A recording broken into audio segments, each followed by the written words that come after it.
Olá, eu sou o João Schmidt e você está em mais um Beats Podcast.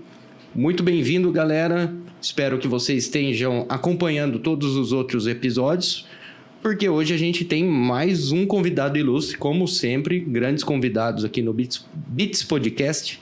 Hoje com o ilustre André Litt, é isso? Falei isso. Correto? Eu sei que o nome dele é muito mais complicado que isso, não vou me arriscar aqui, ele mesmo pediu... E todos os amigos e conhecidos dele chamam ele assim. André Litt é o responsável pela Great People Sales. E veio falar um pouco sobre a carreira, desafios aí na equipe de vendas. Mas antes de a gente começar o assunto propriamente dito, a grande pergunta, né, André? Que eu já cantei a bola para ele antes. Quem é o André Litt na fila do pãozinho, do pão brasileiro, na padaria comum? Conta pra gente. Seja bem-vindo, André, mais uma vez. Muito obrigado pelo convite, João. E quando você veio com essa pergunta, eu já fiquei pensando no pãozinho, né? Isso aí deu fome. Já deu fome, né? Mas quem é o André na fila do pão, né? Eu tenho uma carreira aí de 40, um pouco mais de 40 anos, então não vou entrar em detalhes, senão a gente não termina amanhã. O podcast é só sobre a carreira.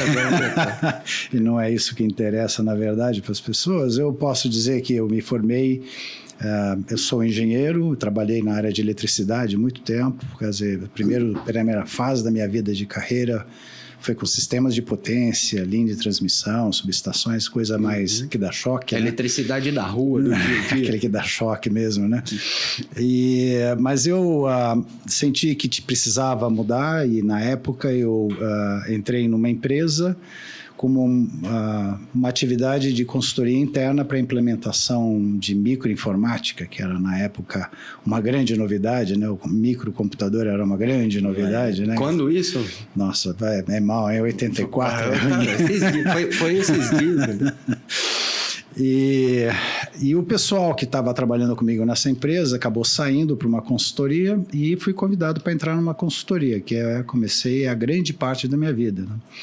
E essa vida de consultor, eu tive chances de trabalhar em uma empresa nacional, empresa pequena, empresa médias de consultoria. Trabalhei 12 anos na Arthur Deliro, que é uma empresa global de consultoria que estava atuando muito forte no Brasil. Cheguei a ser presidente dessa empresa. E depois saí volto à minha consultoria pessoal, onde voltei para o mercado e fui me desenvolvendo com os meus focos. Eu dei um foco muito grande no agronegócio. Legal. E acabei num projeto ficando e acabei me tornando executivo, que foi uma outra experiência totalmente diferente de vida. Que uma coisa é você ser consultor, dar opinião, estruturar, analisar, usar metodologias. E a outra coisa é você ter a responsabilidade... Ser o consultado, vamos falar assim. No tiroteio, atira, não atira, vai, volta. Alguém falar, pode atirar, e você apertar o gatilho. Aí é muito diferente. Amei trabalhar como executivo, porque eu tive o contato com muitas pessoas, né? Foi um período de quase 10 anos. Desses 10 anos, 7 na área comercial, como diretor comercial. E amei a equipe, amei trabalhar com as pessoas, lidar com o cliente, viajei para o Brasil inteiro. Foi uma experiência maravilhosa também na minha vida. Legal. E voltei para a consultoria. Saí de lá 3 anos, voltei para a consultoria. Na consultoria, voltei procurando coisas específicas, porque o mercado mudou bastante. A gente vai ter oportunidade de falar em vendas. E muda cada dia. E muda bastante, né? Então, pontos específicos, focos específicos, né? Sempre tive uma chance de trabalhar em grandes projetos de transformação, mas não é isso que o mercado demanda hoje. E hoje estou no Great Place to Work, dentro do ecossistema, que tem várias verticais, e uma delas é que se preocupa com a área de vendas das organizações. Legal. Existe então, eu já ouvi, acho que todo mundo já ouviu falar da Great Place to Work. Opa.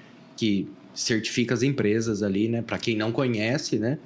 Certifica as empresas ali como um lugar bacana de se trabalhar, né? Um modo bem grosseiro de se dizer ali. São 30 anos de trabalho que foi feito, desenvolvido com muita metodologia, então tem muito conhecimento lá dentro. Não é só certificação também, né? De jeito nenhum. Tem todo um processo. E é por isso que foi criado o Great People. O Great People é o lado consultoria, vamos chamar assim. Para quem quer ter a certificação, teoricamente, se preparar para a certificação, aí, independente do tamanho das empresas. E aí tem outros focos que não é ligado só com aquilo que o Great Place to Work faz, por exemplo, ESG, sim, diversidade, sales, no meu caso, mental health. Aí começa a abrir um mundo que é a demanda de mercado, na verdade. Então, aí, as oportunidades que foram abrindo por demanda, por pedido do mercado, sim, que estão sendo atendidas pela empresa. Legal. É muito bacana isso aqui. E como é o dia a dia hoje lá na Great People? Conta pra gente as dores e dificuldades hoje sua, André, no dia a dia. No dia a dia, bom, como todo bom vendedor, porque dificuldade... vamos falar que isso não é porque é um lugar que é great people, mas nem sempre é great ali, né? Tem o seu lado menos great, né? Com certeza, né? Mas você tem razão. O trabalho é como qualquer trabalho de vendedor, né? Você tem que ter os objetivos, você tem uma visão de longo prazo, tem uma estratégia de atuação e vai embora, vai para o mercado dar cara para bater, né? Eu gosto muito de conteúdo, não gosto de trabalhar somente a venda pela venda e perguntar, e aí, o que você precisa e atende. Acho que tem que ter uma troca. O mercado hoje, muito mais maduro, ele quando chama alguém para conversar, ele quer trazer conhecimento também. Então, acho que esse é um lado... E quer sair com...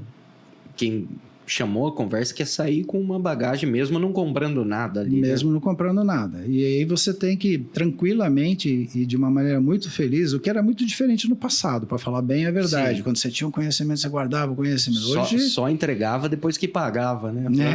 Depois que assinou cadê a grana, né? Mas hoje é uma relação muito diferente, né? E essa relação, eu acho que ela cresce bastante e faz. Então, eu vivo o mundo de qualquer vendedor do dia a dia, se esforçando para fazer o meu networking, mostrar o conhecimento e o foco que a gente tem. O foco que a gente dá dentro do mundo das vendas, né? Nós não atuamos em processo. Eu gosto de deixar claro isso daqui. Tem muita empresa ótima de consultoria fazendo isso. Processos, sistema, os treinamentos básicos, né? Que você vai, como é que você faz um planejamento de vendas? Como é que você faz as suas abordagens? Como é que abre um lead? Playbook, etc. Tudo mais. Isso tem muito no mercado. Eu mesmo utilizei bastante isso durante muito tempo. Mas da minha experiência como diretor, eu senti uma necessidade que estava focado em comportamentos. E quando você olha para os comportamentos, existe uma clara relação entre os comportamentos das pessoas e os resultados que ela atinge. Faz todo sentido. E aí tem que entender um pouquinho mais, né? E o ecossistema do Great People, né? Do Great Place to Work, tudo é centrado em cima de pessoas. Então faz todo sentido, estando centrado em cima de pessoas, que eu me preocupe com elas. Entender as pessoas de fato ali, né? De dentro para fora. E trazer resultado para o negócio. Não adianta nada um sem o outro. Não adianta só focar nas pessoas, todo mundo feliz, contente, mas... E o dinheiro que move o mundo ali no final das contas. Tem que trazer resultado do negócio. O dia 5, o dia 20 chega, mas... o faturamento da empresa não sobe ou não atinge as metas. E aí, se você olhar nas equipes de vendas, né, eu tive exatamente essa experiência, mais ou menos 1/4 das equipes de vendas vendem mais do que 50% do total da empresa. Ele normalmente é concentrado. Você tem ótimos vendedores. E aí você tem um segundo grupo de pessoas que vende, vamos chamar assim, medianamente. Ou porque está no início de carreira, ou porque está se desenvolvendo, ou porque tem uma série de coisas. Limitações pessoais ali, vão chamar assim ou não? Não pode nem ser chamado não dessa é nem forma. Limitação, né? Aí essa é a grande oportunidade, né? Porque às vezes se você tocar em alguns pontos críticos das pessoas, você pode fazer com que a pessoa fale assim, opa, né? E eu li bastante sobre esse assunto. Nossa, mergulhei e li bastante. E todos os livros que eu estava lendo, isso é uma parte legal, porque o livro te permite, ou as leituras, ou mesmo esses podcasts, ele permite você refletir. Aí você fala assim, eu não estava fazendo dessa forma, acho que eu deveria mudar o meu comportamento. Testar. Né? Testar, aprender. E quando você fala em comportamentos, e esse foi um ponto importante, você tem que entender que você não está falando só dos comportamentos. Então, por exemplo, se eu falar, sei lá, um vendedor, por exemplo, não prestou atenção que um cliente falou, por acaso. Né? Deixou passar o cara deu um gatilho ali. Um gatilho perfeito, estava tudo pronto. Não, o cara não prestou atenção porque ele não ouviu. Acontece isso com a gente, tá certo? Mas isso pode ser por uma situação específica ou pode ser por um comportamento dele. Tá certo? Ele não está prestando atenção. Na verdade, ele não estava interessado. Na verdade, ele estava com outros problemas dentro. Ele não estava prestando atenção no cliente propriamente. Ele realmente não, então, na verdade, não era dele aquilo isso ali. Não é ser um mau vendedor. É que aquele vendedor tem algumas coisas que poderiam ser trabalhadas. Legal. E teve uma coisa que me chamou muito a atenção, foi uma pesquisa que focou... olha a loucura que só para falar um pouquinho sobre pesquisa, o mundo da pesquisa. Sim, não sei se quando você vê as pesquisas, né, quando você vê essas pesquisas que saem, né, de governo, que está saindo agora, né, aprovação do governo e tal, você vê que o grupo de pessoas é na ordem de 1.000, 2.000 pessoas. É limitado, dificilmente representa... Mas, na verdade, o segredo está na amostra. Então, a amostra tem que... A qualidade da amostra. Exatamente. Ela tem que representar a população, o todo, para poder fazer. Aí você faz a pesquisa em 1.000, 2.000 pessoas. Mas selecionando ali consegue as frações, tirar isso aqui. Por que isso daqui? Porque se você pegar um monte de pessoa, para tabular isso daqui, não sai. Pronto, é muito simples. Nunca vai sair o resultado da pesquisa, né? E essa turma que eu vou falar agora, desse tipo de pesquisa, eles decidiram fazer pesquisa com 50.000 vendedores no mundo inteiro.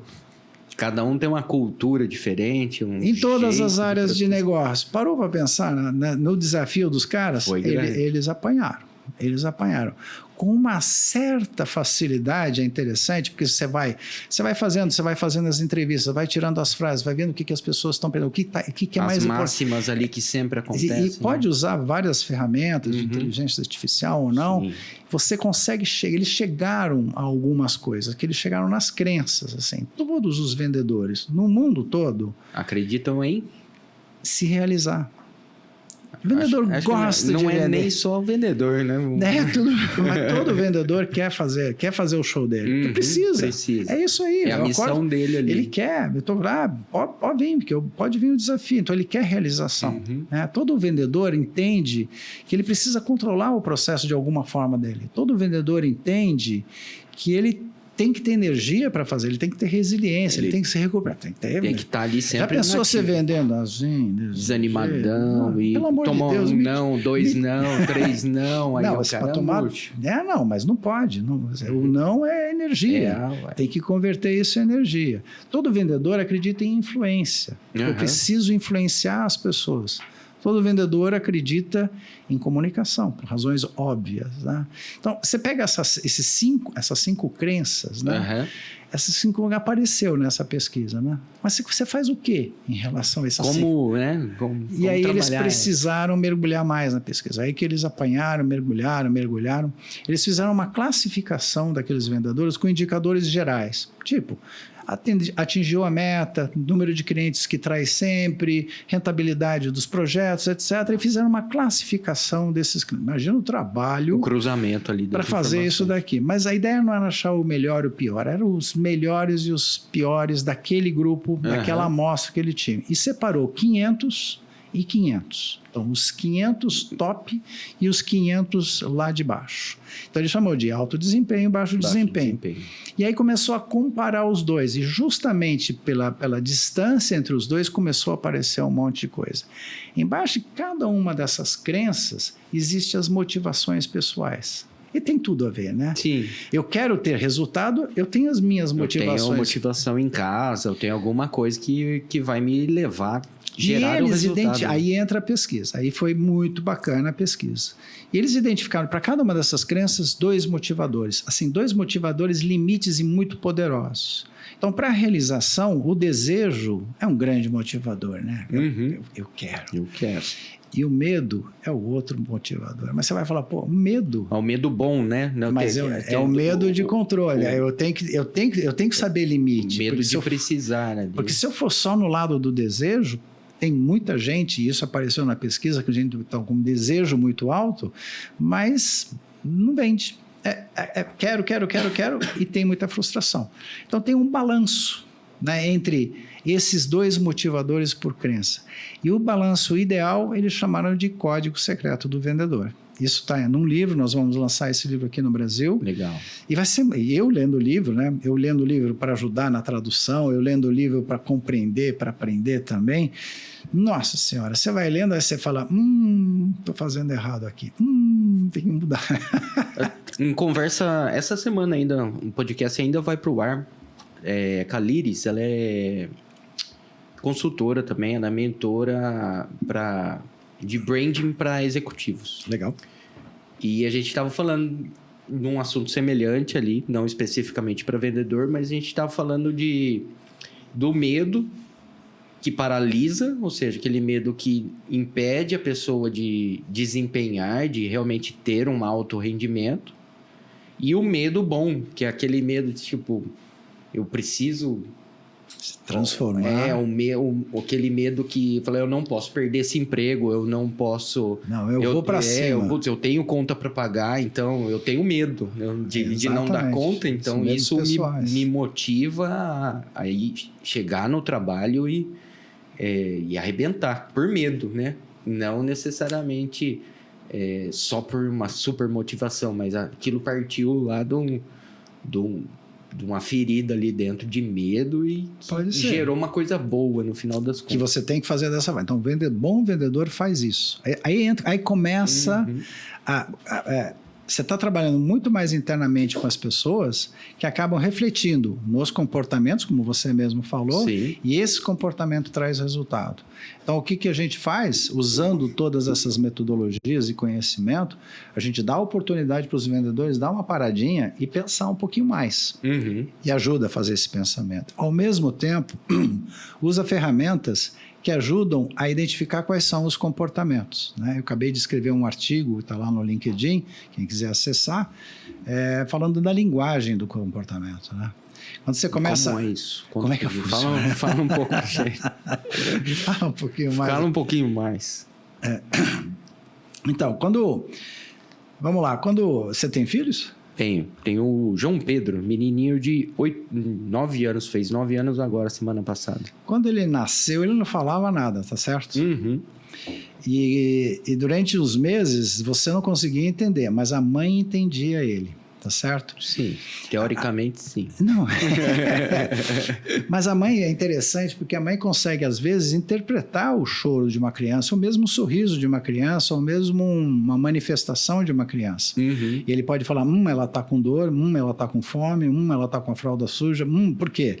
Porque o tipo de conversa acontece que é diferente. Uhum. Essa é uma linguagem de comportamento. Sim. Você, eu e todos nós, antes de falarmos a nossa língua, a gente aprendeu a linguagem dos comportamentos. O comportamento.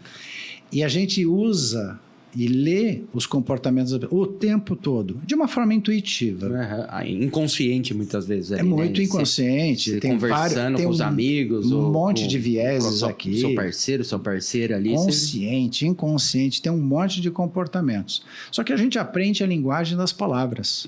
A gente na escola aprende a escrever. A gente aprende a falar. Ler, escrever, falar. Fala dessa forma, segue as regras sociais. Né? A gente não fala sobre linguagem de comportamento. E deixa o comportamento de lado ali, muitas vezes. Só que para vender... Segurando ali. Para vender, você tem que entender muito bem os seus comportamentos. Sim.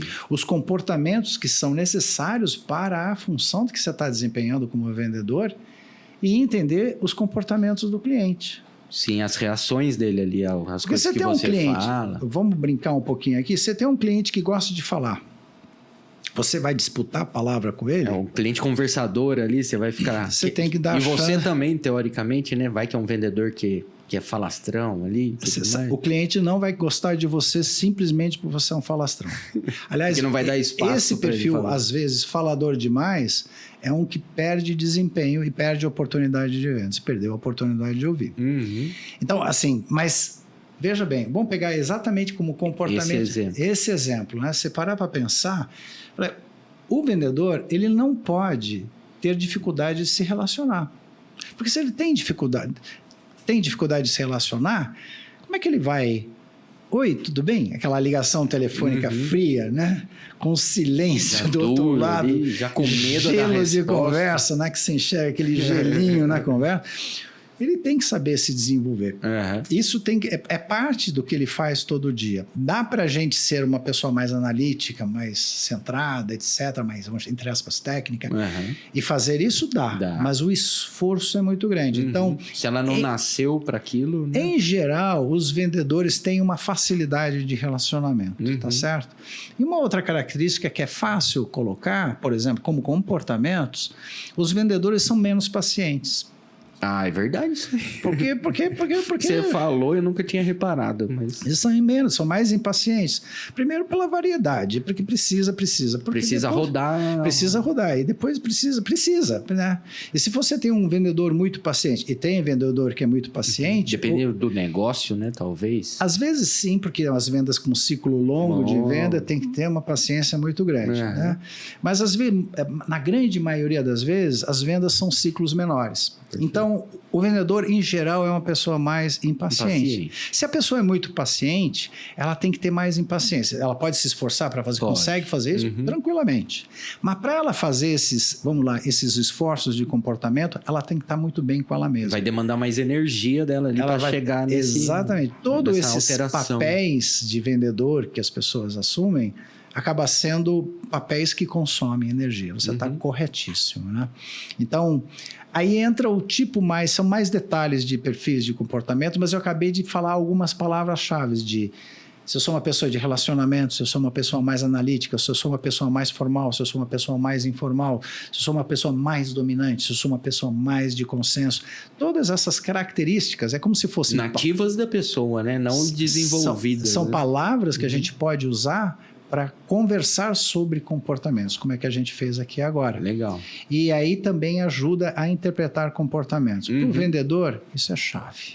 Existe a receita, acho que eu não tinha como não perguntar isso, e a galera que está ouvindo a gente provavelmente vai querer saber. Existe uma receita, um molde, vamos falar assim. Lógico que não é um molde propriamente dito, mas... O que um ótimo vendedor de alto desempenho tem que ter nessas características, ele tem que ser impaciente, tem que ser... Enfim, para pensar comigo, né? Eu fiz uma vez uma estimativa, comparando com o mercado americano, tem mais informações que o mercado brasileiro. Nós temos mais ou menos 10 milhões de vendedores no Brasil. Parou para pensar nesse tamanho? Bem grande. Aí você tem um vendedor de um navio, por exemplo. E aí você tem um vendedor de balcão de loja. É completamente diferente. O perfil de comportamento mesmo? Não é. Não é. Ok? E lembrando que todo mundo consegue se adaptar. Sim. Então, assim, se existe alguma coisa mais ideal, sim, existe. É uma pessoa que precisa estar se sentindo muito bem e se relacionando. Mas no mundo da informática, de inteligência artificial, com robôs, com agent AI... Você nem sabe se está falando com uma pessoa ultimamente. Então, você pode ser mais técnico e se utilizar de vários recursos para fazer os relacionamentos. E quer saber, tem muito cliente que quer ter esse tipo de relacionamento. Que não gosta de conversar com a pessoa. Então, na verdade, essa é uma mudança muito próxima do que nós estamos vivendo hoje. Antigamente, precisava ser aquele cara bacana de relacionamento. Cara bom na conversa.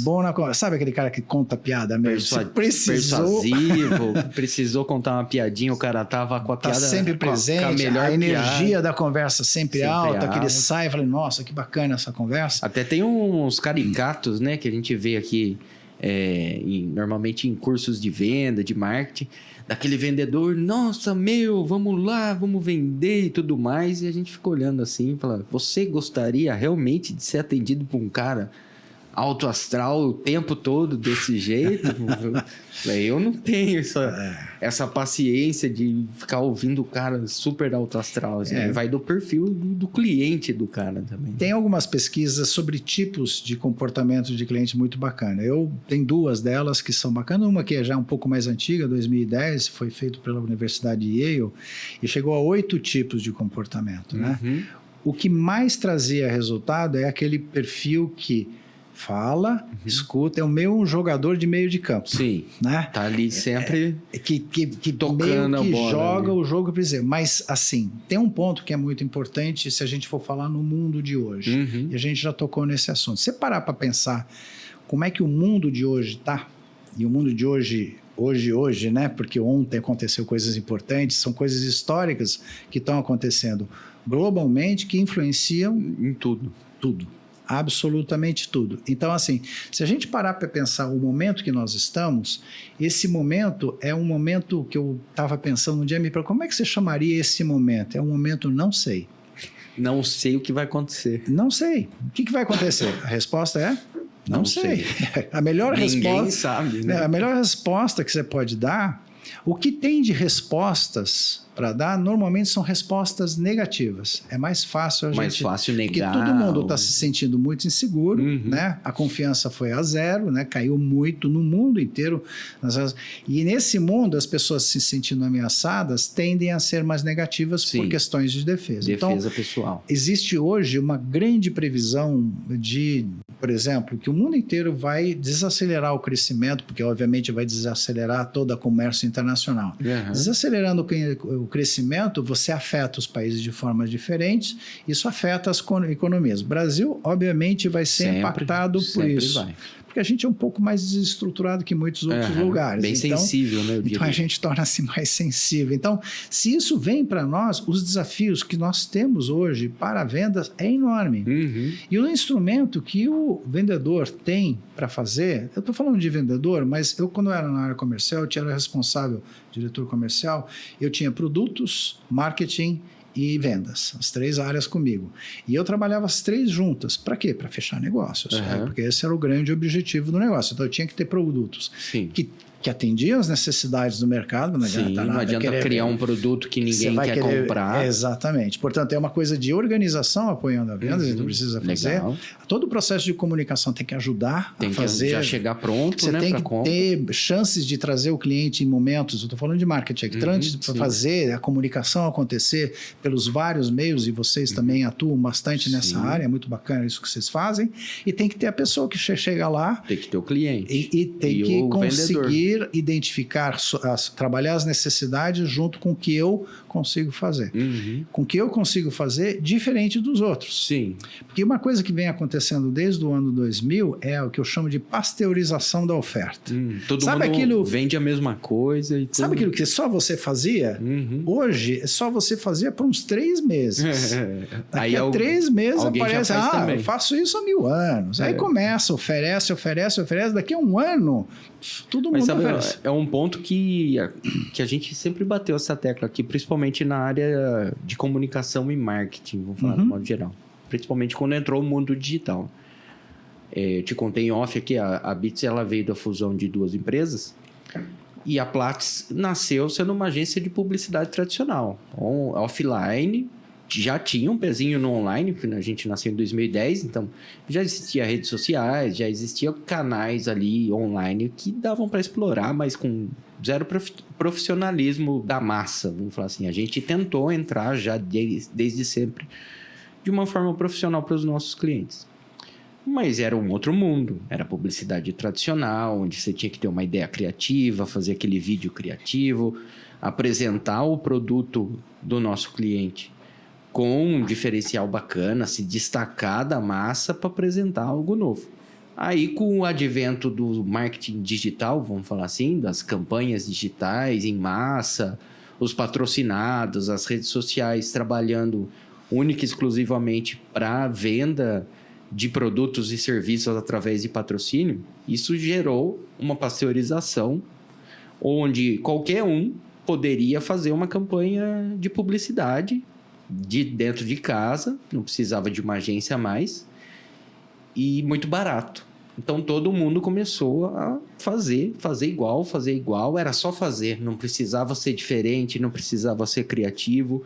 Qualquer um que fosse lá e colocasse um pouquinho de dinheiro ia aparecer e ia vender horrores, porque apareceu. E isso foi por muito tempo. A gente ia para congressos, ia para grandes palestras sobre E todo mundo falava a mesma coisa. Não, é só investir mais, investir mais, investir mais. A gente era da origem antiga ali, falou, mas onde fica o branding? Onde fica a definição aí dos valores da empresa? Onde fica o valor único que cada empresa tem que ter? Não tem que falar nada disso. Não, é só patrocinar. Patrocina que vende, patrocina que vende. E isso foi por um bom tempo, sim. Só que isso criou praticamente uma pasteurização onde ninguém mais conseguia vender, porque era tudo igual. E ninguém sabia de quem comprar, ninguém confiava em mais ninguém. Anúncio na internet era mato, então... Pô, eu compro do A, do B, do C, do D, do Z, porque opção não falta. E aí as necessidades antigas voltaram à tona. Ou seja, agora, novamente, nunca deixou de ser uma necessidade, mas ela foi negligenciada, onde você tem que mostrar algo diferente. Se você não é diferente do seu vizinho, se você não consegue fazer algo único, por que vão comprar de você e não vão comprar do cara que está mais perto ou que tem um preço um pouco melhor? Enfim, é algo que acontece, está acontecendo, acho que no mundo todo, inclusive na área de vendas também. Todas as áreas, todas as áreas. Que se o vendedor não tem ali, como você estava falando, né? Como que ele vai transmitir esse valor único ali? Conta pra gente. E, João, você tem que estar muito interessado no cliente, porque você tem que estar interessado e curioso, porque você tem que conversar a linguagem do cliente, né? O que interessa para ele. Só que você tem que também estar pensando no que você pode oferecer para esse cliente. Sim. E você tem que dar opiniões e sugestões, como a gente falou no começo. Que fazem sentido. Fazer sentido. Uma coisa, eu falei, eu não tinha pensado nisso. Não, ainda você não fechou a venda se ele falar isso, tá certo? Mas eu não tinha pensado nisso. Já fez criou uma sementinha. A hora que você tem, eu nunca tinha pensado nisso, com a solução que você está oferecendo, e ainda mais que você está oferecendo de uma forma única, ok? Que você entende ser uma forma única. Daqui a 3 meses alguém já fez também. Tem que evoluir, certo? Exatamente, não pode parar. Não pode parar. Não pode parar. Esse é o mundo atual. Se você parou, dançou. Eu sinto muito. Vai ficar para trás. Essa história do aprendizado... Que não é tipo 10 anos parado. Não sabe. Você tem que sair da premissa que você não sabe. Você tem que sair da premissa que... eu conheço essa empresa. Você conhecia a empresa. Aquela empresa era assim no passado. Aquele papo que acontece... mas sempre vendeu. Por que eu tenho que mudar agora, né? Normalmente você vê isso nas consultorias. Né? Você chega lá, conversa com o dono da empresa. Mas, pô, mesmo... A vida inteira vendeu, por que eu tenho que fazer desse jeito? Esse tipo de venda para um decisor, né, que é o chamado cliente econômico que a gente chama, né? Você tem 4 tipos de clientes, vamos lá. Você tem 4 tipos Conta, que eu estou gostando. Perfis de clientes. O perfil do cliente, o usuário, é aquele que precisa aquele trabalho. Quando você chega a um vendedor e acha um cliente usuário... É o sonho do vendedor. É o sonho do vendedor. O cara acha, eu fechei um negocião. Não precisa nem explicar. Só que ele não é o de cliente econômico. O cliente é o outro que toma a decisão econômica. Então, quando você acha que você vendeu, você não vendeu, tá certo? Você tem um outro para fazer. Só que no meio do caminho tem o cliente técnico. É aquele cliente que sabe tanto quanto você, só que ele acha que ele sabe mais que você. E outra, se você disputar com esse tipo de cliente, eu sinto muito, você perdeu por definição. Porque, teoricamente, ele vai ficar com medo, se mostrar que sabe mais que ele. Perdeu, vai não ficar pode. Com medo não pode. De perder a posição. Tem que ter parceria, tem que saber. Portanto, você tem que perceber o nível de conversa. Então, antigamente, você tinha o decisor. Eu falava assim, o cara chegava, estou pensando agora numa primeira venda grande de consultoria que eu fiz, foi em 96. Foi grandona, feliz, né? Fechou um projetão, um monte de dinheiro, só para ter. Foi bem grande. E aí, eu vendi para uma pessoa, para o presidente da empresa. Falou no tete a tete. O cara olhou, apertou bateu a mão do olhão, cara. Eu falei, é tu, né? Vem. E você vai. E a empresa aceitava isso. Hoje, se você faz isso, não tem. É muito difícil. Você precisa chegar no consenso dentro da empresa. Os processos, os compliance. Fora seguir o compliance, fora seguir todo o processo que tem que seguir. Então, a venda tornou-se bem mais complicada, sim. E isso requer a habilidade do vendedor, né? Ou do cara do negócio, ou se não quer chamar de vendedor, do do relacionamento, tanto faz. O rótulo que você quiser, para fazer a aproximação de duas empresas e uma oferecer o seu produto ou serviço para aquela outra empresa e desenvolver um relacionamento esperando saudável e de longo prazo, para as duas partes. Saudável, eu quero dizer que dê a rentabilidade, que não seja aquela coisa trabalho, porque senão não adianta nada, não tem sustentabilidade. Então, isso precisa do trabalho dessa pessoa que faz essa negociação. E isso daí depende demais de comportamento individual e de relacionamento. E da leitura, né? Do comportamento. E da leitura, e é isso que a gente tem feito. Do nosso colega cliente ali também. Do nosso colega cliente. Gostei do colega cliente. Eu estou aqui me controlando para não vender consultoria para você. Já que você abriu tanto as coisas aqui, eu já estava louco para... E eu me controlando para não vender um serviço de marketing para sua consultoria. Não, bora, vamos trabalhar junto, tá aí a parceria. Aqui é o vendedor vendendo para vendedor. Aqui é uma briga de espada, aqui fica bonito. Mas vamos lá, estou com uma pergunta para te fazer. Desde que você falou e eu perguntei, eu dei uma cutucada ali.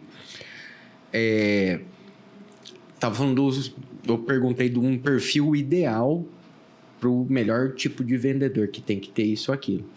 Mas hoje em dia, né, com essa modernização, nem existe mais, principalmente em vendas internas, né, nos inside sales da vida aí, um único vendedor que faz o negócio todo acontecer com o cliente. Não. Existem ali, sei lá, 2, 3 ou 4 funções de venda dentro da cadeia de vendas de um time de vendas.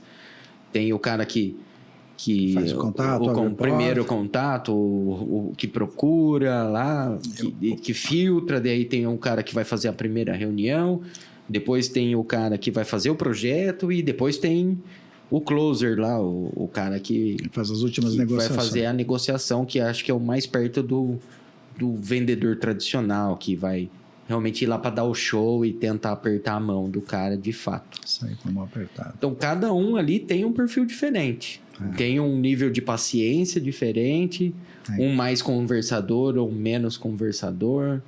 Mais técnico, mais técnico, menos técnico, mais ansioso. Então, se todos fossem iguais... Seria fácil. Alguém ali não ia estar feliz naquela função ali. Ou está se esforçando muito. Ou está se esforçando muito para ganhar o salário dele ali e não ia atingir as metas no final do mês. Como é isso hoje em dia? Esse modelo que você falou que você tem um relacionamento de... Eu estou pensando numa venda de serviço, que é o que está na minha cabeça para a gente localizar, né? Então, numa venda de serviço, é muito importante você ter um líder do processo. Por quê? Porque o cliente tem que se identificar com alguém. Sim. Ainda mais, se for uma prestação de serviço mesmo, provavelmente esse cara que vendeu tem que continuar participando. Sim. Dificilmente... Porque ele se desvencilha, por mais que ele não tenha mais contato. Pelo menos é uma realidade. Não tem tempo, etc. É falo difícil. Isso até por uma realidade nossa aqui, onde a gente tem um time de vendas, mas o time que toca o projeto é um time de gestão de projeto. É outra coisa. É outro time que não participa do processo de vendas, normalmente. Não participa. Mas essa relação ela é muito importante. Porque justamente entre vender e entregar... Porque quando o cara está vendendo, ele ganha a confiança do cliente para vender aquilo, tá certo? Até quando dá errado, por algum motivo, que ninguém é perfeito, mas quando alguma coisa sai do controle ali na entrega, o cliente procura o vendedor, que, sei lá, fazia 6 meses que não conversava com ele. Mas ele vai lá e manda um WhatsApp. Aí ele que até ele sai espumando aqui da sala aqui e falou: o cliente tá bravo, aí movimenta até resolver a situação da melhor forma possível. Mas tem essa, como você disse, existe esse vínculo criado ali. Por mais que o vínculo tentou ser criado com a gestora de projeto, com quem seja ali, mas ele ainda permanece com aquela primeira pessoa que convenceu ele. Não tem a menor dúvida disso. Porque olhou no olho, eu falei, eu gostei, eu acreditei em você. Comprou dele, né? Por mais que seja empresa por trás, etc., tem uma pessoa que está aqui na frente. Quando tem uma relação interpessoal, às vezes não tem, mas tem uma pessoa que está lá. Então, aquela pessoa representa aquele compromisso, né? E o compromisso tem que ser de qualidade. Sim. Se não for qualidade, não é só sentido. Preço que se vê. Todo mundo quer qualidade. Então, e aí a equipe que vem, então, esse link entre a venda e a entrega em geral, é onde pega a maioria das organizações. E você falou, por exemplo, em compliance. Quando você vai fazer cliente, você não tem só a venda e a entrega. Você tem o compliance, você tem um financeiro, você tem um legal, né? Que tem os contratos, aparece o outro do contrato. Então, certificações. Você tem várias áreas que precisam se azeitar para fazer aquele trabalho bem feito. Né? Para deixar fluir. Para deixar fluir da melhor forma e focar a energia no que interessa. Perfeito. E não em controles, vamos falar assim dessa forma. Até um determinado nível é bom, mas a partir de um determinado nível tira valor mesmo. Sim. Você acaba gastando um monte de tempo com coisa que não gera valor. É desnecessário. Mas, então, esse processo é um processo que precisa ser azeitado. Então, não é só o vendedor, você está correto. E a gente fala muito de 3 coisas que é o foco do GP Sales. Uma é o vendedor. E por que a gente está focando muito no vendedor? Agora eu estou falando como se eu fosse um cliente. Assim, você fala assim, eu preciso trabalhar com a líder de vendas. Líder de vendas trabalho eu, porque eu conheço todo mundo, tá certo? Imagina um diretor com a sua equipe, o primeiro escalão, lá, tá tudo ao alcance dele. Eu sei, eu ligo, eu falo com todo mundo. O que eu não tenho alcance aqui em cima é a turma que está lá me representando na frente do cliente. Esse cara que está falando, que está conversando, está fazendo o primeiro contato, esses caras... O cold call ali ligando e tentando cavar uma oportunidade. Não é? E toma toco todo dia, né? Mas é um depois do outro, e tem que estar motivado. É baixa a porcentagem de aceitação, né? Mas assim, esse tipo de pessoas que estão lá na frente, estão fazendo, eles representam a empresa. Você está falando de branding, né? Sim. Eu posso fazer um branding institucional aqui em cima, esse branding tem que representar lá na ponta. Isso tem que estar dentro dos valores da empresa definidos. Lá na ponta. Todo mundo, né? Desde o pé ao fio de cabelo. Não é? Então, este ponto é um dos pontos mais críticos. Por isso que a gente fala tanto do vendedor, né? Por isso que a gente tem dado foco tão grande em cima do vendedor. E também para pagar o custo da consultoria, né? Se você melhorar, aquilo que eu estava falando para você, 1/4, 3/4, se você melhorar 10% dos 3/4, 5% do 3/4, é EBITDA, é direto, porque os custos já estão instalados. Mas se esses caras conseguirem mais resultado, melhorarem os resultados dele, eu estou falando sério, porque isso já aconteceu comigo na minha vida. E é muito claro isso.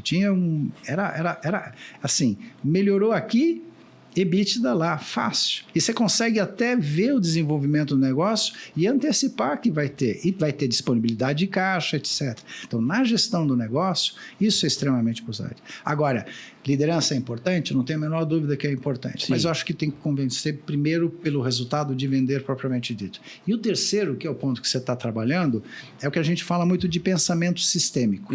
Você pode olhar todas essas atividades pelo processo. Você lembra que eu falei que eu não estou focado no processo? Mas as relações entre as áreas... São de pessoas, né? E aí qual é a linguagem que falta? Linguagem de comportamento. De comportamento. Exatamente aí. E aí que ninguém liga, né? Que ninguém dá bola. Não, todo mundo. Não, todos nós. Todo mundo percebe. Mas vai no intuitivo. Então, essa linguagem de comportamento, ela trabalha com os modelos mentais. E se você observar os comportamentos organizacionais, agora não estou falando do comportamento indivíduo, é de grupo de pessoas se comportando daquela forma, naquelas relações. Se você olhar, são comportamentos cíclicos, isso já está comprovado. São 2 ciclos básicos. O ciclo de reforço, aquilo que melhora, ou piora, ou o ciclo de balança. Às vezes está bom, às vezes está ruim, às vezes está bom, às vezes está ruim. São 2 ciclos muito claros que você consegue montar. Eu já fiz 3 projetos usando essa metodologia de pensamento sistêmico com ótimos resultados. A gente está investindo bastante em ferramentas que ajudem a gente a estruturar esses pensamentos sistêmicos. Quais seriam os pensamentos sistêmicos? Né? Explica para a gente, para quem não entende nada disso. Nada disso? Então eu posso dar um exemplo simplinho?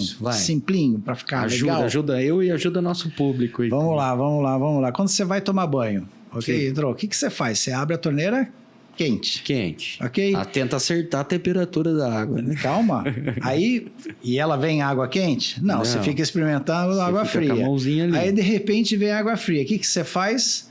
você diminui. Esquenta. Ou abre a outra até acertar. Esse é um sistema de balanço, né? Isso, tá vendo? É um ciclo. Você vai, sente a temperatura, aumenta, baixa, aperta aqui. E você faz um ciclo e faz um balanço até chegar na temperatura que você deseja. Tá certo? Certo. Então, esses são ciclos, são um conjunto de atividades que você desempenha dentro de uma organização e que acaba tendo consequências. Legal. Que é uma visão... Agora voar. Eu vou voar lá longe. Posso? Vai, manda. Vou. Então, o Trump solta ontem todo esse dia da libertação dos Estados Unidos Sim. com um monte de tarifa para todo mundo. Né? Eu pensei assim, bom, eu aprendi que nas guerras, que isso é uma guerra comercial, nas guerras, todas as vezes que você tem duas frentes de ataque, frente de guerra, a tendência é você perder a guerra. Perde né? a guerra. Só que aqui é feito para o mundo inteiro, assim, um chute no pau do mundo inteiro. Tava tudo bem, é porque 25% da economia global, é poderoso que seja. Assim. Mas ok, aconteceu isso daqui. Você começa a pensar uma consequência, que é o que você refletiu nas bolsas, toda a economia tende a diminuir, né? Retrair, que é o que todo mundo está falando. Sim, vai segurar. Deu uma desvalorização do dólar, tem todos esses balanços que estão acontecendo no mundo acontecendo. Mas eu comecei a ler isso hoje, um dia depois, com pessoas falando assim, se a economia tende a diminuir, determinados países vai piorar mais rapidamente a economia que outros, que estão piores estruturados. Isso quer dizer que politicamente vão se tornar mais instáveis. E tem determinados países que são mais instáveis politicamente do que outros países. Você já viu onde a gente está chegando? Já. Isso é o pensamento sistêmico. Uma coisa leva a outra, que leva a outra. Neste caso que a gente está falando é um de reforço. Que um problema vai gerando outro problema, que vai gerando outro problema, que vai gerando... outro problema que vai gerando outro problema e vai assim. Então, isso são ciclos que acontecem. E no final tem a solução. E quem sabe, né? Vai saber. Olha, o trabalho que eu fiz numa... Não dá para falar o nome da empresa, mas é uma empresa multinacional, enorme, excelente, maravilhosa, que perdia muito dinheiro, perdia dinheiro no negócio. Ok? Fechava o negócio? Não, no mês a mês ela ficava negativa. Sim. O resultado era negativo. Tinha equipamentos, tinha equipe, tinha tudo. Brand, tinha marketing, tinha venda, tinha tudo. Mas no final do mês, pau. Prejuízo. Aí o presidente chamou, na época no Arthur DeLittle, e eu usei essa metodologia. E aí eu era gerente de consultoria na época, o diretor chegou para mim, você quer brincar? Eu falei, porque esses caras são bons, eu conheço eles no mercado, era uma área que eu conhecia, que eu já tinha feito trabalho nesse setor, nesse segmento. Eles são muito bons, o trabalho dele é excelente. Não tinha o que melhorar, olhando de fora. Como é que a gente entra aqui sai falando da macro, como é que a gente faz, né? Bom, eu fiz essa história do pensamento sistêmico. Deu muito trabalho. Eu tinha 2 consultores me ajudando.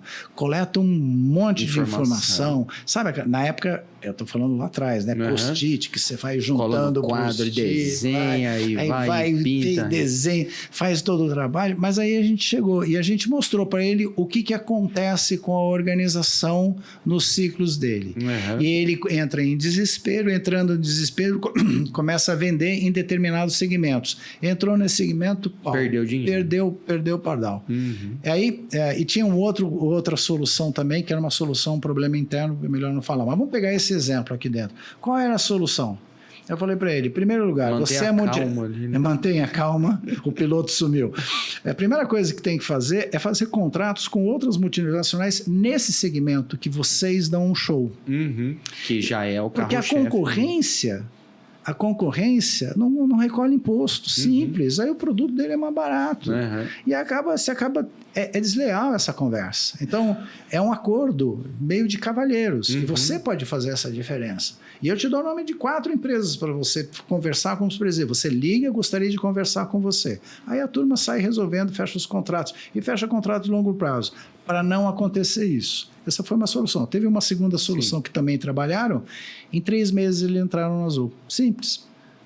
Com detalhes ali. Mas primeiro precisa alguém de fora. A sacada é tentar entender o comportamento organizacional, para, em cima do comportamento organizacional, aonde que está saindo o ponto errado. E nesse ponto errado, aí você age focado em cima disso. Pô, porque o Faz equipamento sentido. dele, a equipe era Tinha boa, tudo de mandou a primeira. gente embora, Uhum. dava para perceber nesses comportamentos que tinha que mandar Tinham algumas pessoas embora. que geravam comportamentos. Tinha coisas erradas lá dentro dessa organização, mas deu para perceber usando pensamentos sistêmicos. Legal. Então, a ideia é a gente fazer isso usando agora com inteligência artificial. Tem ferramentas, eu estou atrás dessas ferramentas, ainda a gente está testando um monte de coisa. Aprendendo a usar, aliás. Porque dá para fazer, porque a maior barreira de usar pensamentos sistêmicos é o volume de informações. E aí você tem hoje essas A ferramentas. inteligência artificial chegou que é com uma certeza para resolver esse delícia, problema. né? Que ajuda demais a resolver esse problema. Precisa ter análise, precisa ter um monte de coisa, mas o tempo de consultor, diminuiu muito, portanto o custo diminui bastante. Não tem mais a tabulação, teoricamente, que você tinha que pegar esse dado todo e ficar lá cruzando manualmente, planilhas e tudo mais. Acho que essa parte talvez tenha... A inteligência com certeza vai ajudar muito ali. Que nem a gente falou no começo aí da amostra dos 50 mil vendedores lá do mundo todo, com uma inteligência artificial, foi feito. você joga lá, ela faz as análises e dá as melhores respostas. Ajuda nesse processo, sim, né? Com certeza. A dificuldade aqui, vamos lá, só para ficar claro, né? Porque a gente tem que tomar cuidado, acho que você tocou num ponto muito importante. A base de dados principal da inteligência artificial é a internet, basicamente, né? Principalmente, nós estamos falando de um chat GPT, Gemini, são essas ferramentas, né? A base é a internet. Então, ela utiliza aquela base para te dar a resposta, tá certo? Pode ser que aquela base não tenha a interpretação que você tem. Então, você tem que sempre olhar. Eu não adianta uso, só lançar. eu não pego alguma coisa que Ctrl-C, Ctrl-V. eu não faço dá, isso, não é.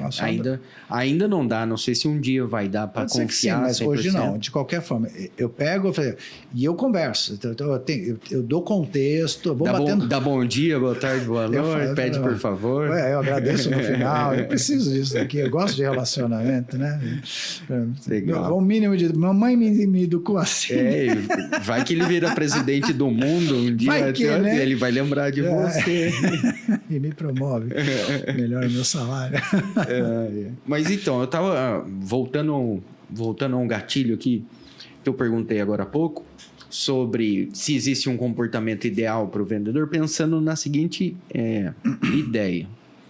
Isso faz sentido, pode ser uma grande viagem na minha cabeça. Fala. Mas a facilitar ali no momento de uma contratação. Se existe uma forma de identificar o melhor comportamento, ou o comportamento que a gente espera, ou vamos um pouco antes. Como eu consigo identificar na minha empresa, eu vendo tal produto, aqui, por exemplo, eu vendo serviço de consultoria, de marketing e comunicação para o mundo digital. E eu tenho meus clientes ideais esse. Como eu identifico o melhor perfil de vendedor possível para atender a minha demanda? Vamos criar aqui agora? O que ele tem que ter? Vamos criar para essa função que você que manda. Vamos brincar de criar. Para eu saber quem eu tenho que contratar, porque uma coisa que a gente defende aqui, só contextualizando, é que quando a gente vai contratar alguém, raramente a gente contrata por demandas técnicas. Assim. Não pergunta numa entrevista aqui, dificilmente a gente pergunta se ele sabe mexer no programa A, programa B, programa C, se ele já fez ou não fez. A gente normalmente entrevista as pessoas aqui para entender o comportamento delas. Quem elas são, como elas se comportam nas respostas, uma análise pessoal. Porque a gente fala que você não consegue mudar o comportamento de uma pessoa, se ela vai ser gente boa, se ela vai ser esforçada. Na verdade, cada um de nós é isso. Então, o perfil dela tem que se encaixar dentro dos valores e do que a empresa normalmente exige das pessoas. O trabalho, generalizando ao extremo, qualquer um, teoricamente, aprende. Assiste um vídeo, faz um curso, senta do lado de alguém ali que vai ensinar ele e aprende a fazer o trabalho, lógico. Mas, para isso, ela tem que ter, pelo menos... o apetite para isso, né? Que vai do comportamento na verdade. Então você já deu uma dica. Vamos, pensa nisso que você está querendo. Imagine que você vai querer contratar essa pessoa. Sim. Ok? Vamos contratar essa pessoa. Ok? Então você falou primeiro que a parte técnica não é o que o mercado não pergunta isso aqui. Então ele tem que conhecer. Ele tem que ter um lado relacional. Então aqui já definimos um primeiro perfil. Sim. Tá certo? Eu te falei uma outra dica. É uma pessoa muito paciente? Não. Tem uma pessoa que agita, né? Que vai, que sai, que vai atrás, que liga. Se não conseguiu hoje, vai para a próxima, levanta, acorda, toma porrada, dorme, descansa, acorda no dia seguinte, um dia novo, vamos embora, vamos fazer. Então, esses dois perfis são, em geral, um perfil normal de bons vendedores. De bons vendedores. Agora começa algumas coisas que vamos agora entrar no detalhe. Então você fica imaginando que eu tenho um cara de relação, um cara mais de, vamos ver, de ataque, de impaciência, vamos chamar assim, de impaciente. Então, tem o cara relacional e impaciente. Agora, você quer uma pessoa mais dominadora? Ele chega no cliente, se apresenta, faz as coisas, faz acontecer, ou seja uma pessoa mais ouvinte, que fica ouvindo o cliente. Você é um cara mais de consenso ou um cara mais dominador? Então, mas aí você me põe no meio termo disso aí.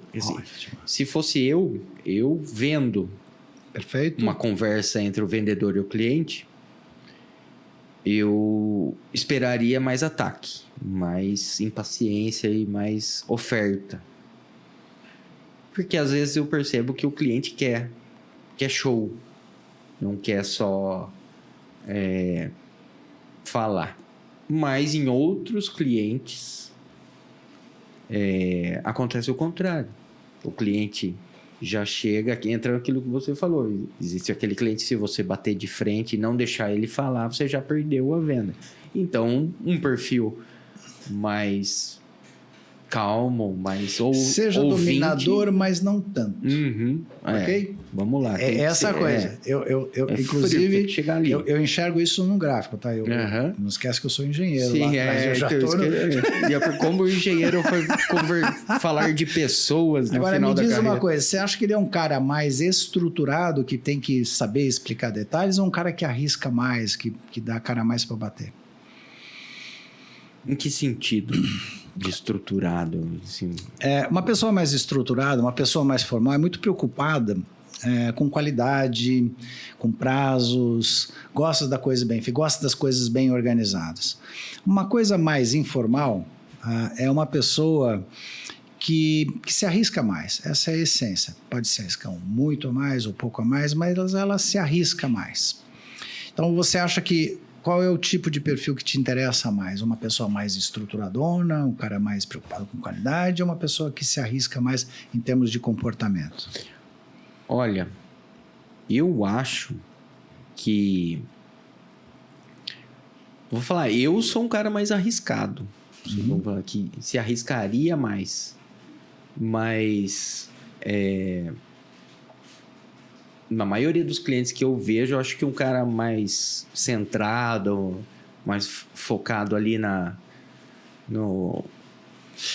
qualidade, faria mais sucesso. Então, deixa eu falar para você. Então, nós estamos falando aqui um perfil que seria muito próximo do meio.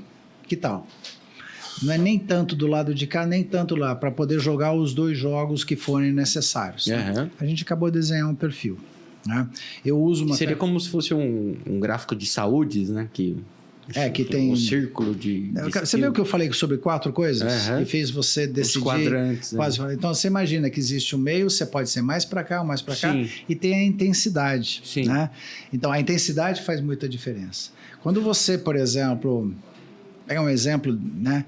Você é uma pessoa que se relaciona com muita facilidade. Sempre tem. Na escola. Imagina na escola que fica mais fácil. Ali não tem... O cara que conversa com todo mundo. É o cara que se relaciona com muita facilidade. Ele se relaciona com tanta facilidade que durante a vida... Imagina lá atrás, né? Durante a vida inteira, ele usou este perfil dele para conseguir aquilo que ele queria. Sim. Então, quando ele fica, vamos supor, chega marmanjão aqui com, sei lá, 40 anos de idade... é um cara que tem relacionamento. Uhum. Porque ele veio desde lá de trás. Criando Essa é uma característica muito forte. O cara vai ter, e literalmente esse cara tem network, porque ele sempre conheceu todo mundo e ele lembra dos amigos da escola desde Mas, sempre. se não tomar cuidado, ele pode estar falando demais também. Ok, Sim. então não é só relacionamento que interessa. Cara, muito Você percebe que... muito conversinha, já não dá pra confiar tanto. Conhece todo mundo, mas... conhece todo mundo, mas não era de confiança, teoricamente. Pode ser isso também. Eu tô falando sempre, eu uso uma ferramenta chamada GRI. Só isso tudo que eu tô conversando sobre comportamento é uma ferramenta chamada GRI. GRI, se quiser na internet, gri.co. Se não é com, é CO. www.gri.co. Ali você tem exatamente essa conversa de perfis.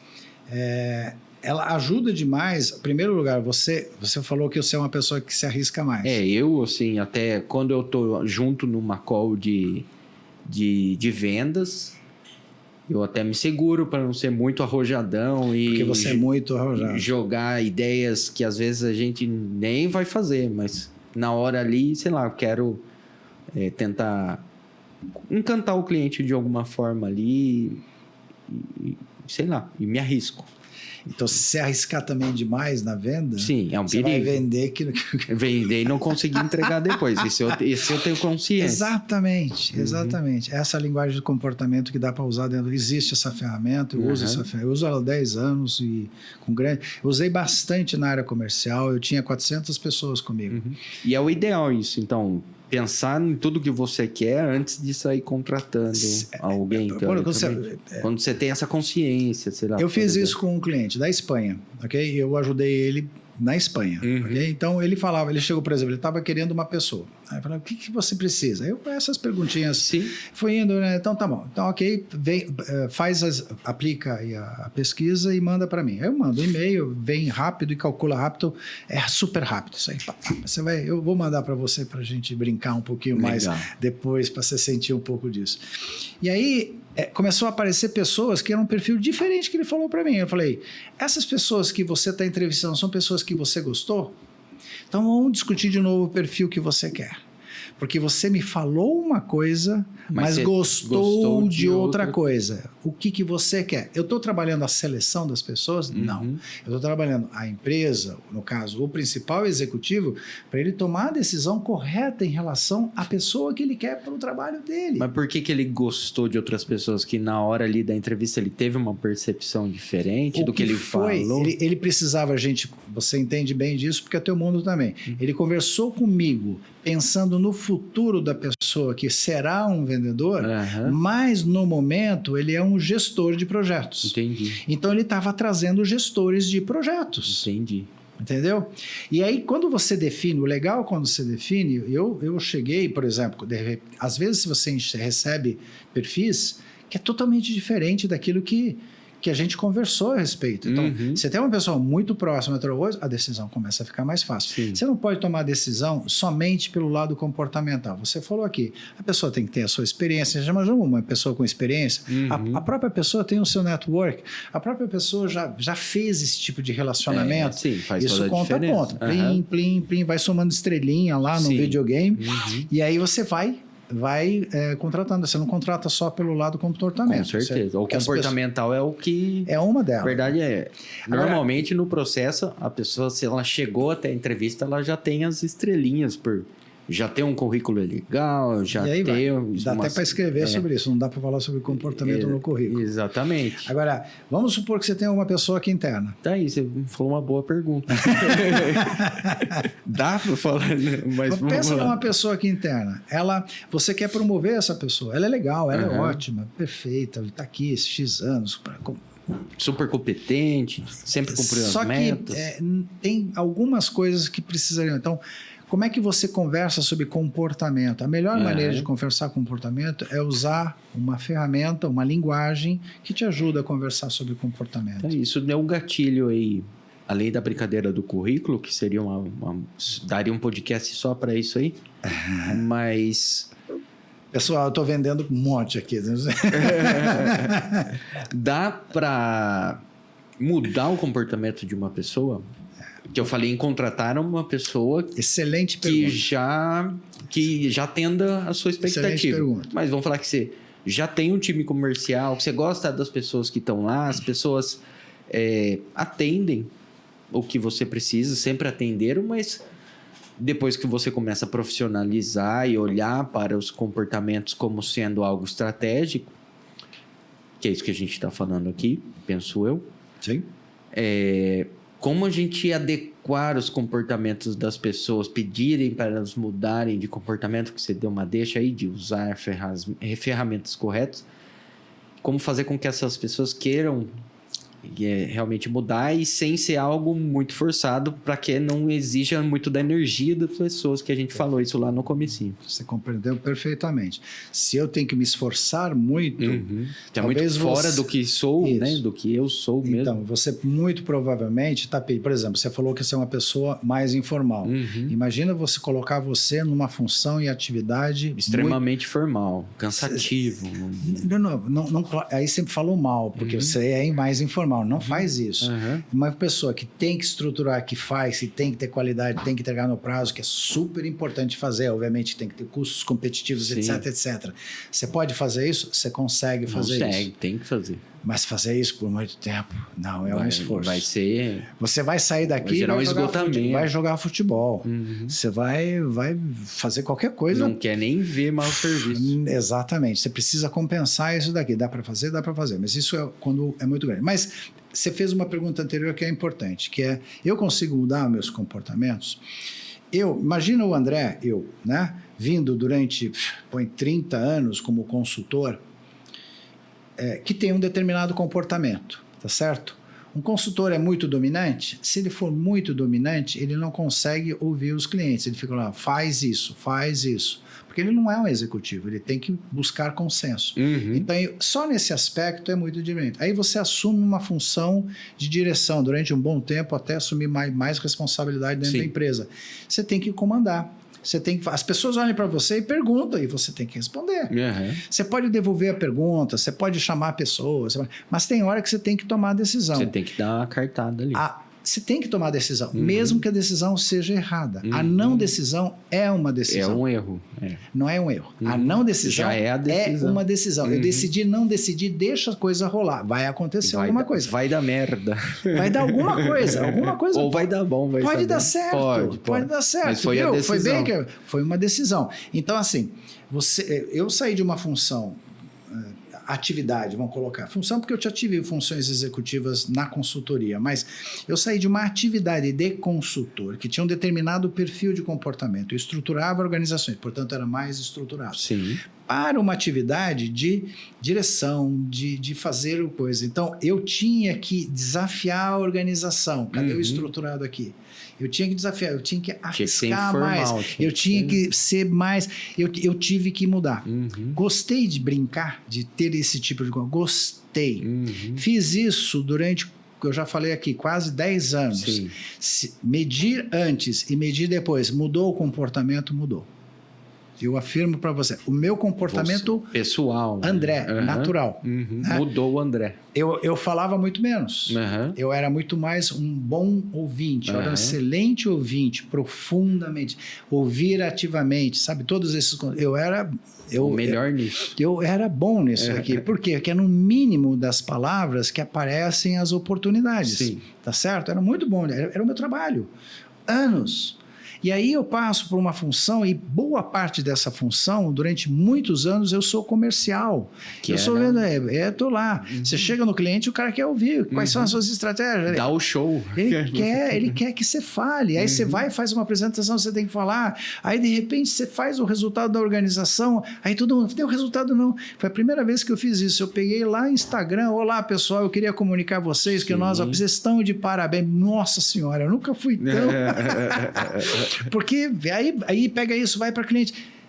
Você não pode ser o analítico, você tem que ser uma pessoa relacional. Hoje eu falo muito mais do que antes.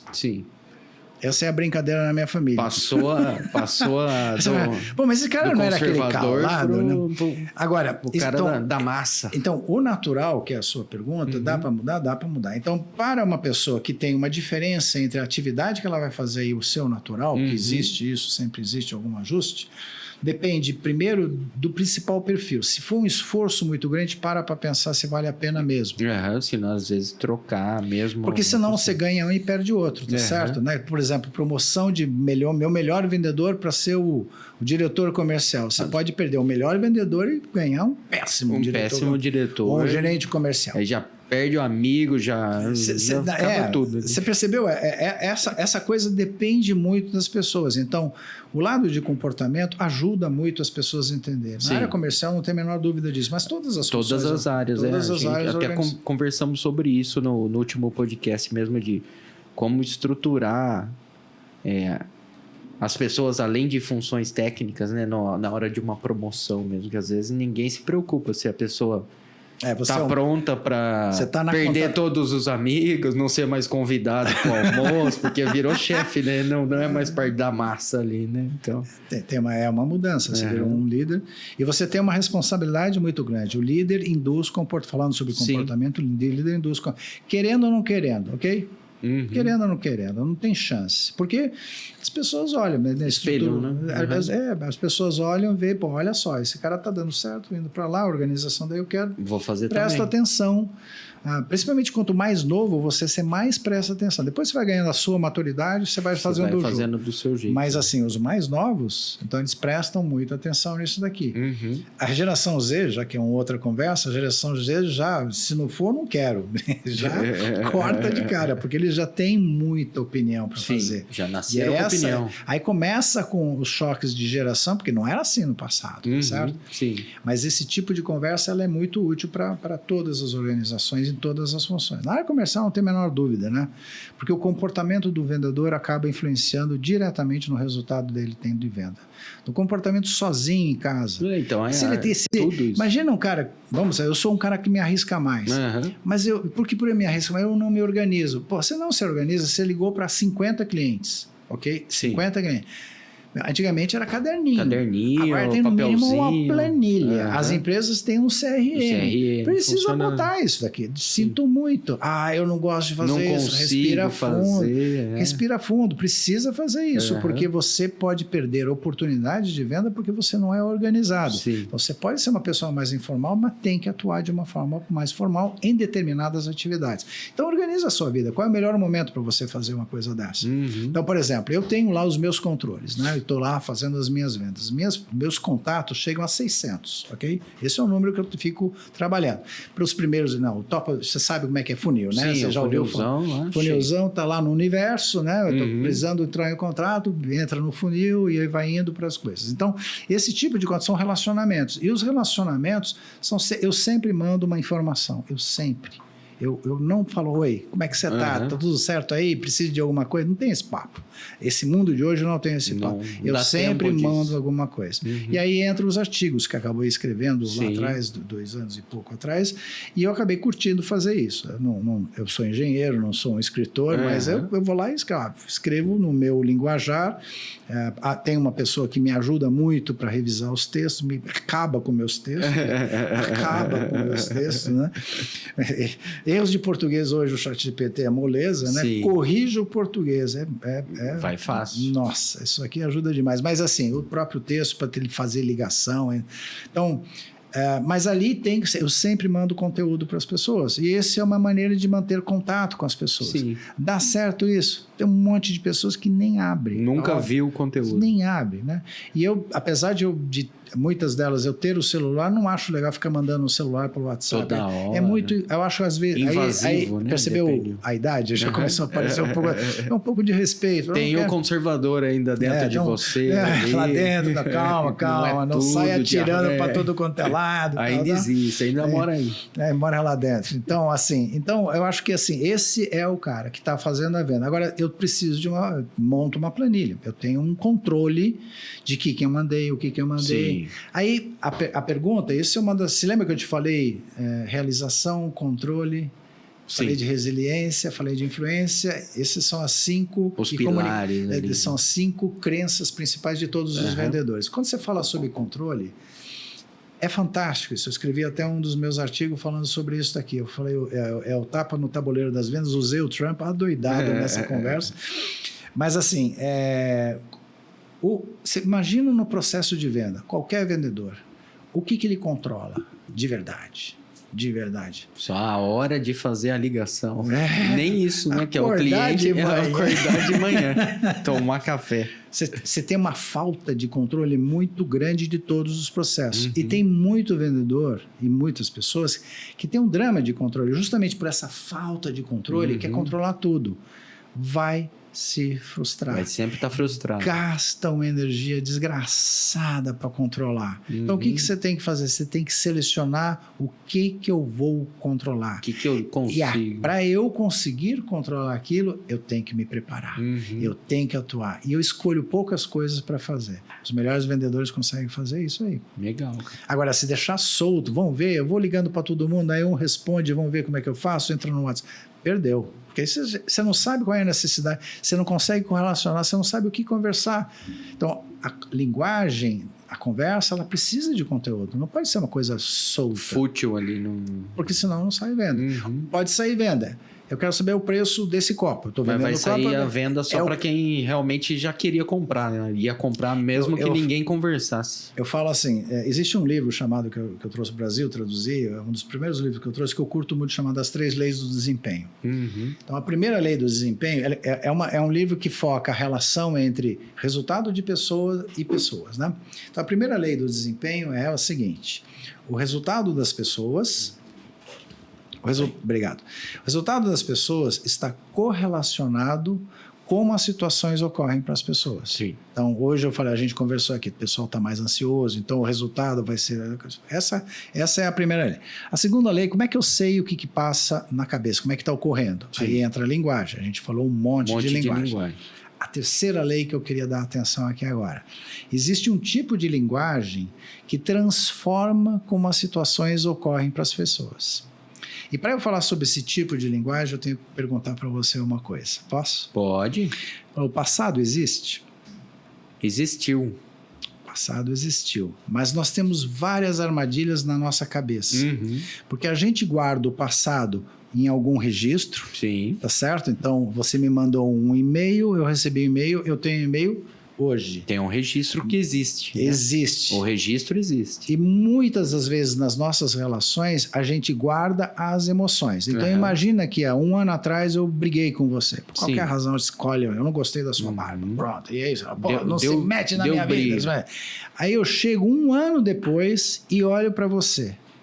O passado vem para o presente assim, para os dois. Porque existe o registro. Porque o registro de sentimentos. Memória e sentimentos são muito próximos na nossa cabeça. Por isso que a gente confunde o passado como se fosse uma coisa existente. Agora, dessa parte, agora eu vou para a próxima pergunta. Vamos lá? Vai lá. O futuro existe? Não. O futuro não existe. A única Porque coisa... você não sente nada sobre algo que você não viu ainda. Porque o futuro não existe. A única coisa que existe é o aqui e agora eu estou conversando com você. O passado também não existe, né? Não mais, é a única coisa que já deixou de acontecer, a única coisa que existe é o aqui e o agora. Isso é quase filosófico, tá certo? Quando você vai vender, você vende passado, presente ou futuro? O futuro, normalmente. Você vende o futuro. Você pode vender passado. Quer saber? Posso dar um exemplo de passado? Por favor. Por exemplo, copo. Eu usei o copo que você tem aqui na sua frente. Então, você está querendo um copo. Ah, que tipo de copo? Você vai lembrar das experiências que você teve do copo que você vai comprar. Você está só lembrando do passado. Aí eu tenho o meu produto, bateu, não bateu o preço, fechou o negócio. Eu estou vendendo o passado. Vendendo uma memória ali. Exatamente, coisa assim. uma coisa de passado. Normalmente, você tem que vender o futuro. O futuro. Essa é a maior dificuldade de todo vendedor. Principalmente em serviço, né? Acho que não sei de serviço que caiba o passado ali, mas enfim. Mas vamos lá. Até o final, até 2000 mais ou menos, produto era o rei, né? Tá certo? Agora... A partir de 2000... Todas as empresas não vendem mais produto. Só produto, né? Produto e serviço. Vendem solução. Tá certo isso? Então, o produto sozinho não existe mais. Não existe mais. ele é alguma coisa que cria. Então, se eu fosse vender o copo para você, eu não ia vender o copo. É o copo num jantar que você vai usar com seus amigos. Eu estou criando o futuro na sua cabeça, Sim. onde o copo, que é a minha solução, É a estrela se encaixa essencial. perfeitamente. Esse é o processo de vender. Então, para eu criar futuro, eu tenho que estar muito preparado para conversar com você e tem que ser muito criativo. Eu preciso ser criativo para poder fazer uma venda. E aí você impacta o cliente. Se você não fizer isso, preço. Vai ser só mais um que vai ter o melhor ou o pior preço ali. O cliente começa a se falar, eu quero só esse copo mesmo, vai indo até a hora, qual é o preço? Quanto você consegue fazer? Mas eu tenho um copo muito parecido. Aí você caiu na conversa de preço. Aí foi. Aí eu sinto muito. Não teve nenhum diferencial, nada que convenceu. E o mercado hoje, a competição, ela é intensa. Então, o risco que você tem de ter margens baixas na sua venda é real. Real. Porque a concorrência... A gente gosta de criar na cabeça também que a concorrência é um monstro, certo? Que todo mundo vende mais barato, tudo. Mas assim... A concorrência existe, ela é real e tem gente que pode ser mais competitivo. Mais competente, mais competitivo, e aí, de alguma forma ali, superar você. Você pode estar fora do negócio, simplesmente assim. Então você vende o futuro. A linguagem baseada no futuro transforma como as situações ocorrem para as pessoas. Essa é uma frase boa para vendedor. Legal, gostei. Achei muito interessante. André, vou ter que... Vamos... enrolando o nosso cabo aqui, encerrando, foi muito boa a conversa. Guardando o pão. Se guardar o pão, já comemos o pão, nem sobrou mais pão agora. Muito legal a conversa. Se deixar, a gente ficava aqui mais 1 hora conversando, com certeza. Já fica o convite para mais podcasts, onde qualquer livro que você queira lançar, esteja lançando, projetos... Novas experiências aqui, por favor, volte. Gostei muito da conversa. Eu também. Obrigado. E agradecer sua presença, sua visita aí. Espero que você tenha gostado. Abro aqui o canal para você fazer o seu jabá agora. Deixe seus contatos aí para os nossos ouvintes aí. Fala todas as suas redes sociais. Como faz para achar o André Litz? André Litz. André Litz. Fala o completo agora pra galera. Litmanovich. Eu falei que ia ser difícil, não vou nem tentar. E o meu avô é Jejorowski. Só que ele é alemão, meu pai era polonês. Segunda Guerra Mundial na veia.